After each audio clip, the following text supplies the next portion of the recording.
Brought to you by TechnoSpark 20 series smartphones. I'm superhuman.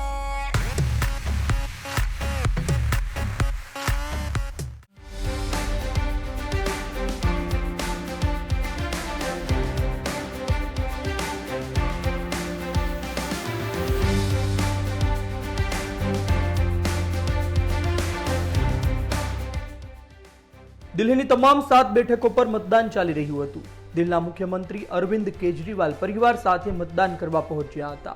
Civil line ક્ષેત્ર સ્થિત બેઠક પાસેના બૂથ પર તેમણે મતદાન કર્યું છે.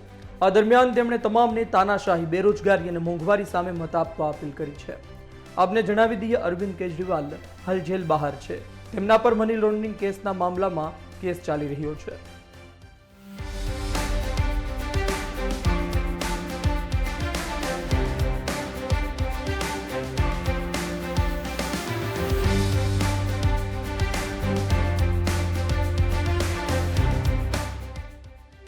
ત્યારે ભારતના ભૂતપૂર્વ ક્રિકેટર અને પૂર્વ દિલ્હીના બીજેપી સાંસદ ગૌતમ ગંભીરે દિલ્હીમાં છઠ્ઠા તબક્કા દરમિયાન પોતાનો મત આપ્યો છે.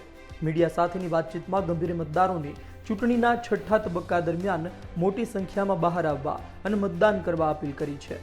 જેમણે જણાવ્યું છે કે મતદાન એ જનતાની શક્તિ છે. બ્યુરો રિપોર્ટ, ગુજરાત તક.